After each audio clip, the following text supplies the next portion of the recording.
Hi everyone, welcome to the Autofit width of columns sort of short tutorial here. So hopefully you have the Superstore data in front of you. Yeah, and so this is just a helpful thing sort of to increase the aesthetics of your worksheet. And so if you open this from scratch, you should see maybe something like order date. Notice that you have those like hashtags, pounds, whatever you want to call them. That indicates in Excel that a number doesn't fit. And so if you want to make this column fit, there are a couple different ways that you can do it. So you could do the manual way, which is terrible, which is between the two column letters, just drag and sort of figure out like what you like and what you don't like, or what works and what doesn't work. Same thing, you can do like ship date, stuff like that.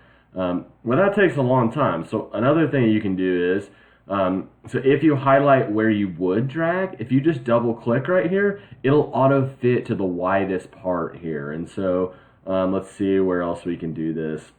Let's see, maybe the category. You see how it's kind of cut off? If I go between O and P and I double click, it fits a little bit wider. And same thing like here, subcategory. You could do them individually. What I generally do is I just do them all at the same time. So I'll select all my data. I'll do Control or Command A, which selects it all. And then now, if you double click anywhere, oh, it's supposed to fit them all. Huh. Control A. It doesn't. So what we're going to have to do is manually do this. So if you click from A, the column over, and drag all the way to the end, and then if you double click, it'll fit them all to the widest. So you can do them all at one time, or you can do them all together. I usually start with a worksheet, and I make them as long as possible, or I make them all fit sort of wide, and then I can manually kind of mess. Like this looks a little too wide for me, so I might do something like this and change the width. But just a short little hint to make life a little bit easier.